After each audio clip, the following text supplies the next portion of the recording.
The wagon came down the ridge road into Willow Creek just as the last light was leaving the sky, and Jonas Hartley knew before it ever reached his gate that something in his life was about to come apart and put itself back together all in the same breath. He was 33 years old that autumn of 1885, one of the steadiest cattlemen left in the valley after 2 hard years had thinned out half the smaller outfits around him. He'd built that steadiness the way a man builds a fence, one post at a time, mostly alone, and he'd stopped a long while back, expecting anyone to come up that road who mattered to him personally. He hadn't seen Sarah Lund in 11 years. He'd spent every one of those years telling himself he never would again. She looked older, the way 11 years makes anyone older, but there was still that same quiet steadiness in the way she held herself, reins loose in one hand, the other pressed flat against her skirt as the wagon rolled to a stop in his yard. She climbed down slow, and for a moment neither of them said a word, just the creak of the wagon settling and a dog barking somewhere off toward the barn. The light was going gold and long across the yard, the particular late-day light that made everything look softer than it strictly was, and Jonas stood on his own porch steps with his hat still in his hand, from when he'd pulled it off out of old habit at the sound of an approaching wagon, before he'd known whose wagon it was. His boots felt rooted to the boards beneath him. He had imagined this moment more times than he would ever have admitted to another living soul, in 100 different versions across 11 winters, and none of the versions he'd imagined had prepared him for how plainly, unremarkably real it felt now that it was actually happening. Then Jonas saw the girl. She came down after her mother, maybe 10 years old, wrapped in a coat too heavy for the season, gripping Sarah's hand the particular tight way a child grips something when she's trying hard not to look nervous. Dark, curious eyes swept across the yard, the house, the corral, and when they finally landed on Jonas, something in his chest went hollow and still all at once. She had traveled a long way that day, and it showed in the small ways travel shows on a child. The slightly rumpled coat, the careful way she held herself as though bracing for one more disappointment in a day that had already asked a great deal of her. But her eyes, when they moved across the ranch yard, held something closer to wonder than exhaustion, taking in the wide sky and the mountains and the horses in the near corral with the particular hunger of a child who had spent her whole life in small rented rooms and had never quite imagined a place could be this open. Because the girl had his mother's eyes, not similar, his mother's exactly, the same pale gray, the same slight tilt at the corners that Jonas himself carried, that his own father used to say came down clean from 3 generations of Hartley men before him. "Sarah," he said, and his voice came out rougher than he meant it to. "What is this?" Sarah's chin lifted, the same small, stubborn gesture he remembered from a lifetime back. "I needed to see you before I lost the nerve," she said. "There's a great deal I have to tell you, Jonas, and I expect, looking at her, you've already guessed most of it. If you want to understand what brought Sarah Lund back up that ridge road after 11 years, you have to go back to the spring of 1874, when Jonas was 22 and hadn't yet learned that the people meant to protect you could sometimes be the ones who did you the most harm. He and Sarah had grown up on neighboring land outside Willow Creek, her family working a modest homestead claim, his family running one of the valley's larger spreads. By the time Jonas was old enough to court her properly, half the valley had already decided the Hartley boy and the Lund girl belonged together, the way 2 halves of a good fence rail belong together. They had known each other the whole of their lives before that, in the unremarkable way children raised on neighboring land always know each other, fishing the same creek, riding the same school road in winter, standing at the edges of the same barn dances, long before either of them understood what those dances were quietly rehearsing them for.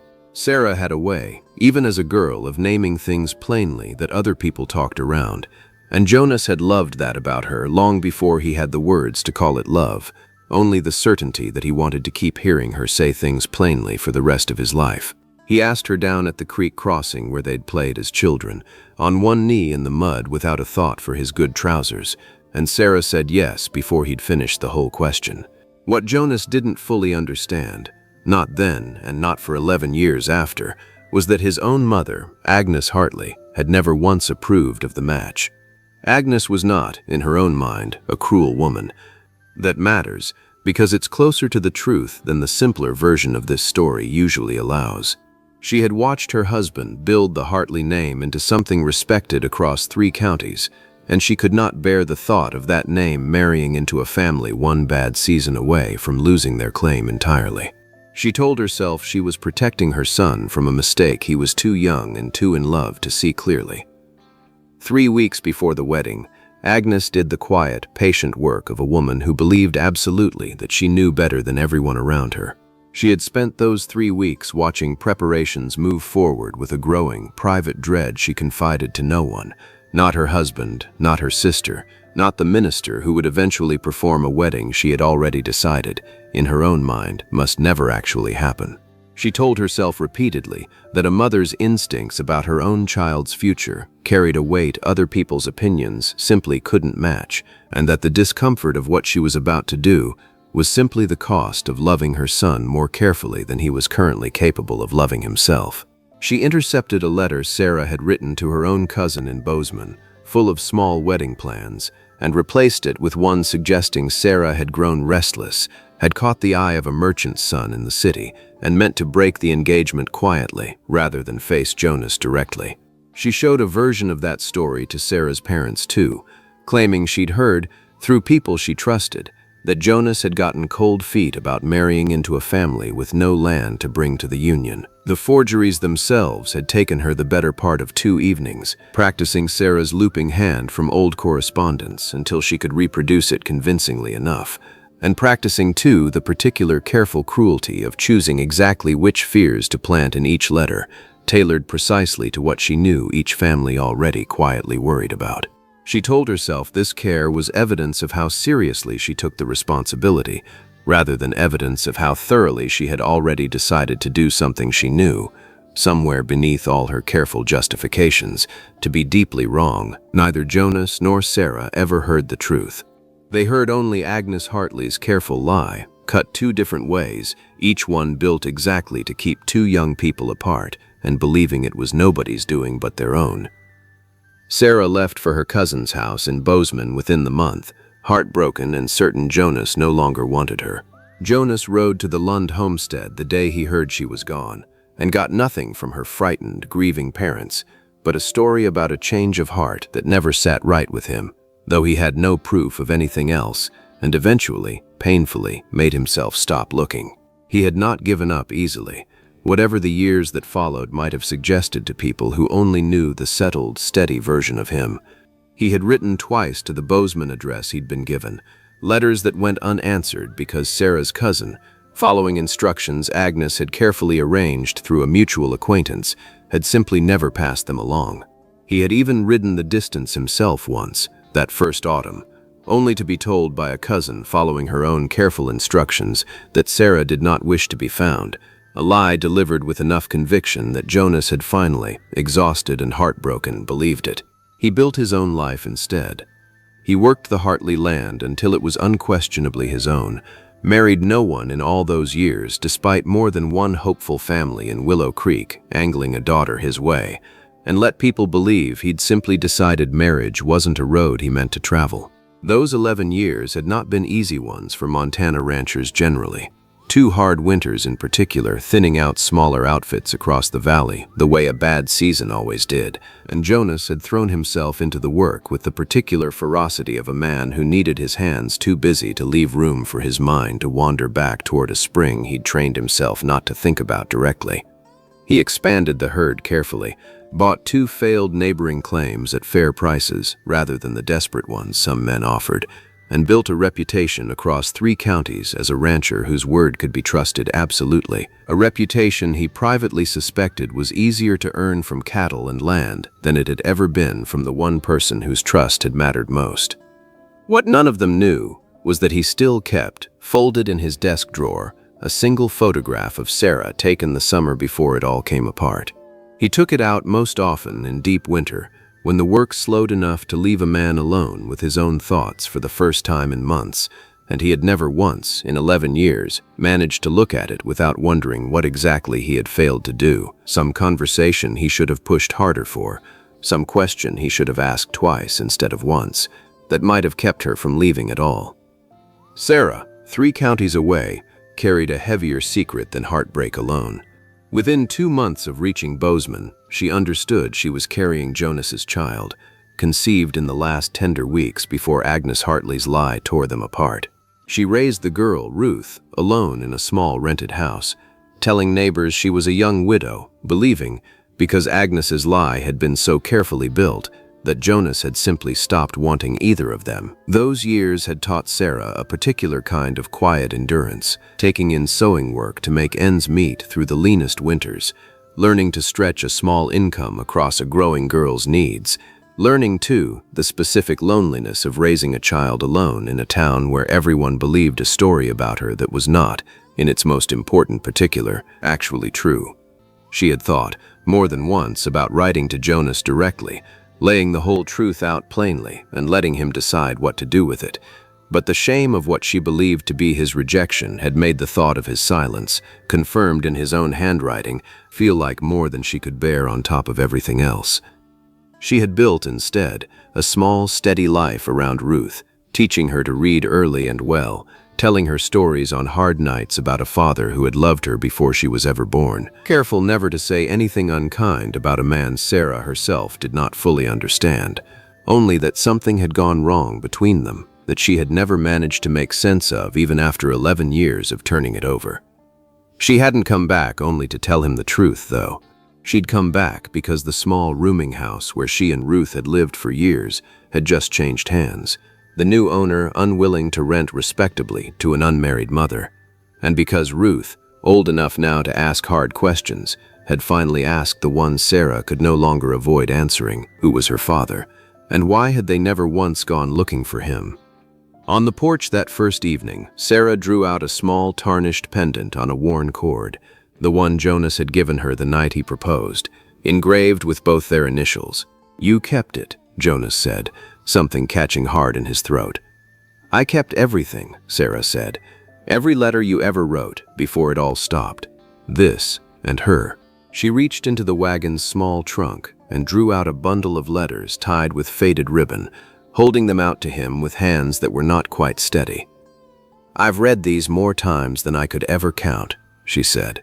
"Some winters, they were the only proof I had that any of it had been real, that I hadn't simply imagined a whole engagement out of loneliness." Jonas took the bundle carefully, recognizing his own younger handwriting on the topmost envelope, and something in his chest ached with a particular sharpness he had not felt in years, the specific pain of holding physical proof of a version of himself who had believed, right up until the day everything fell apart, that the future was a simple, settled thing. Jonas did the arithmetic without meaning to, counting back through 11 years to a spring that had ended everything before it properly began. The numbers landed exactly where his gut had already started to suspect. "She's mine," he said. "Not a question." "She's yours," Sarah said, tears finally breaking loose. "I didn't fully know it myself until nearly 2 months after I left. By then I believed, truly believed, you'd already let me go."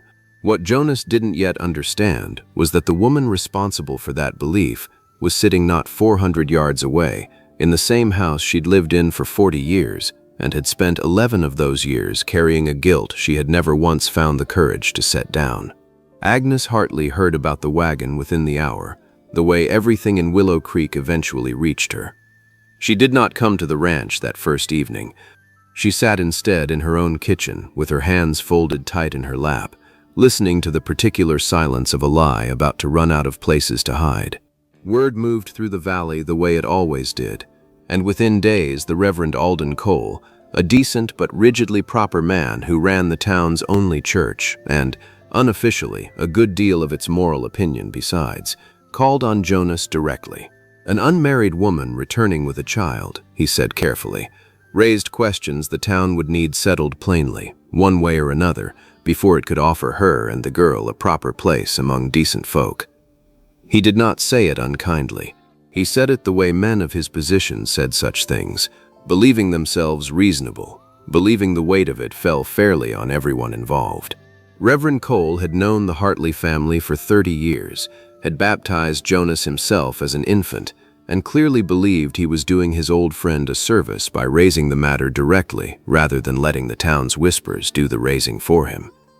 He sat stiffly in Jonas's front room, hat balanced on his knee, and explained, in the careful language of a man accustomed to being listened to without argument, that a proper accounting would need to be made before certain families in the congregation would feel comfortable extending their usual welcome. "Ruth deserves better than growing up under that kind of judgment," Sarah said that evening, pale with the particular fear of a mother who has spent 11 years protecting a child from exactly this. "I won't have her made to feel like a burden the town's deciding what to do with." "She won't be," Jonas said. But even as he said it, he understood that his word alone, however steady, might not be enough to settle a whole valley's careful opinions.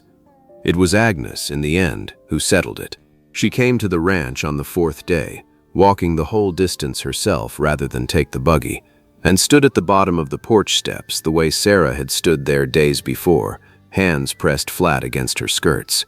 The walk itself had taken her the better part of an hour, though the distance was one she could have covered in 15 minutes by wagon, and she had used every one of those slow, deliberate minutes rehearsing words she had rehearsed 1,000 times before in the privacy of her own kitchen over 11 years, without ever once finding the courage to speak them where they could actually do any good. "I have something to say, and I mean to say it whole, without softening it," Agnes said, and her voice shook in a way Jonas had never once heard from his mother in 33 years. "The letters, both of you, all those years ago. That was my doing, not fate, not a change of heart on either side, mine." The silence that followed was the kind Jonas remembered from church suppers as a boy, the kind that falls when something true and terrible finally gets said out loud in a room too small to hold it comfortably. Agnes told it plain, the intercepted letters, the forged accounts, the careful lie built 2 different ways for 2 frightened young people who had never once heard the truth from each other's own mouths. She did not ask forgiveness outright. She only laid the whole shape of it down between them and let her son decide what to do with 11 stolen years. 11 years, Mother," Jonas said finally, and his voice was not gentle. 11 years I could have had a family. She raised our daughter alone in a rented room because you decided you knew better than either of us." "I know," Agnes said. "I've known it every single day since, and I have been too much of a coward to say so until a child stood in this yard with your eyes in her face and made cowardice impossible to keep choosing." It was Ruth, not either of the adults, who finally broke the silence that followed, walking straight up to the porch with the fearless directness of a 10-year-old who had spent her whole life wanting a family and was not about to let grown-up pride cost her one now that it was finally standing in front of her. She had been sitting on the porch steps through most of the conversation, close enough to hear the shape of it, even if some of the particular words had passed over her, and she had watched the 3 adults with the careful attention of a child accustomed to reading rooms for information nobody thought to explain to her directly. Something about the old woman's shaking voice had told Ruth plainly enough that this was not a moment for staying quiet and waiting to be included. "Are you my grandmother?" she asked Agnes plainly. Agnes's composure, 30 years in the careful building, cracked open at that single question in a way 11 years of guilt alone had never managed. "Yes," she said, "though I've done precious little to earn the title." "You can start now," Ruth said, with the particular simple wisdom children sometimes offer without meaning to offer wisdom at all, and something in that small, plain sentence undid the last of Agnes Hartley's careful reserve entirely. Reverend Cole, once the truth of it reached him properly, revised his careful opinion the same week, and made a point of saying so from the pulpit the following Sunday, without naming names, speaking instead of the particular danger in judging a story before hearing the whole of it. He called on Sarah personally that same week besides, hat in hand at her own borrowed door, and told her plainly that he'd been wrong to let a town's careful opinion stand in for actual knowledge of a person's character, and that he hoped she'd forgive a proud man his slower, harder-won kind of humility. Willow Creek, for its part, welcomed Sarah back with considerably more warmth than its first careful judgment had offered, the way small towns sometimes do once shame finds its proper owner. Women who had crossed the street rather than greet her that first week brought pies and quilts within a month, the particular contrite generosity of a community, working out its own guilt through casseroles and careful silence about how things had looked at the start. Ruth, for her part, took to Willow Creek's small school with an ease that surprised even Sarah, quickly befriending a cluster of other girls her age who had heard only the softened, sympathetic version of the family's story and cared considerably more about her willingness to share a jump rope than about any complicated history involving her parents. Within a season, she was simply Ruth Hartley to the other children, the rancher's daughter, and the particular weight she had carried through her first 10 years, the unanswered questions and the careful half-truths, began to lift in the ordinary, unremarkable way childhood burdens sometimes do when a child is finally given room enough to simply be a child. Agnes did not expect forgiveness and did not ask for it outright again after that first confession on the porch steps, understanding that some debts were better paid slowly, in daily installments of patience, than settled all at once with words that could never fully cover what they owed. She began coming to the ranch most afternoons that spring, at first only to sit quietly on the porch while Ruth did her lessons, then gradually closer, teaching the girl to quilt the way her own mother had taught her, answering Ruth's endless questions about Hartley family history with an honesty she had denied her own son for 11 long years. Jonas watched this slow rebuilding without fully trusting it at first, the particular caution of a man who has learned the hard way what his mother's careful decisions could cost him. But he noticed, as the weeks passed, that Agnes never once tried to explain herself further, never once asked to be spared the discomfort of her own guilt, simply showed up, day after day, and did the patient work of earning back what her lie had spent. There was a particular afternoon, some 6 weeks into that slow rebuilding, when Jonas found his mother and his daughter sitting together on the porch steps, Agnes's weathered hands guiding Ruth's smaller ones through a quilting stitch neither of them had noticed him watching, and something in the quiet, unhurried patience of the scene undid a portion of his own guarded distance that 11 years of careful anger had never quite managed to soften on its own. He did not say anything to either of them that afternoon. He simply stood at the corner of the house a while longer than he needed to, watching, and allowed himself, for the first time since her confession, to imagine a version of the future where his mother's presence in his daughter's life might come to mean something closer to grace than to guilt. Jonas asked Sarah to marry him that same spring, down at the creek crossing where he'd asked her the first time, 11 years and one very long silence later. He didn't have a ring that matched the years they'd lost, he told her. He had the rest of them instead, if she'd still have him. He had chosen the spot deliberately, walking Sarah there on the pretense of checking a fence line that didn't actually need checking, and had spent the whole walk turning over in his mind whether returning to the exact place of their first heartbreak was a foolish sentimentality or the only honest way to properly close the distance 11 years had opened between them. Standing there again, the same creek running the same patient course it had run 11 years before, he found he no longer had any doubt about which it was. "I never stopped having you, Jonas Hartley," Sarah said, laughing through tears that had nothing left in them of sorrow. They married that June in the same small church where their first engagement had once been announced, Ruth walking just ahead of her mother down the aisle with a fistful of wildflowers she'd picked herself, beaming with the particular certainty of a child who finally, fully belonged somewhere.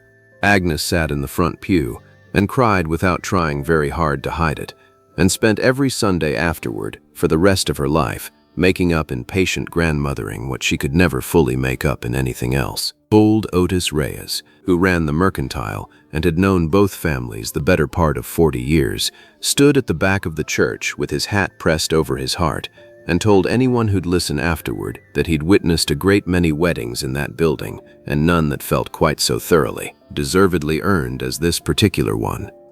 And that, friends, is where we'll leave Willow Creek. A family whole again, 11 years and one carefully guarded lie later than it should have been. Undone not by a gunfight or a courtroom, but by a child's plain question and an old woman finally too tired to keep carrying a secret alone. What stays with me about this one isn't the reunion, sweet as it is. It's the quiet, ordinary tragedy of good people kept apart for over a decade by someone who believed, right up until a little girl's eyes forced her to stop believing it, that she was protecting the people she loved instead of robbing them blind. There's a particular kind of harm that comes wrapped in good intentions, and I think that's worth sitting with a moment longer than the neat ending usually allows. Agnes Hartley never once, in her own accounting of things, believed herself cruel. She believed herself careful, protective, wise in a way her son's young heart couldn't yet manage. It took 11 years and a child's plain question to show her the difference between protecting someone and simply deciding, without their consent, what was best for them.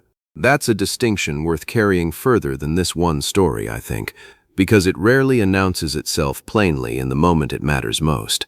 The people who overstep out of love almost never experience it, from the inside, as overstepping at all. It feels to them like devotion, like foresight, like the simple, unglamorous work of loving someone enough to make the hard choice on their behalf. It is only afterward, sometimes years afterward, that the difference between protecting a person and controlling their life becomes visible enough to name. If there's something worth carrying home from Jonas and Sarah's 11 lost years, I think it's this: the people who do us the deepest harm rarely see themselves as villains at all, and the truth, however long it takes, usually keeps until somebody finally finds the courage to bring it forward. Before you believe the worst about someone you've loved deeply, it's worth asking whether you're hearing the whole of a story or only the version somebody else found convenient to hand you. Thank you for spending this evening with me. If Jonas and Sarah's story found its way into your heart, stay close. There are more like it waiting, more quiet corners of the old frontier still holding on to second chances worth telling.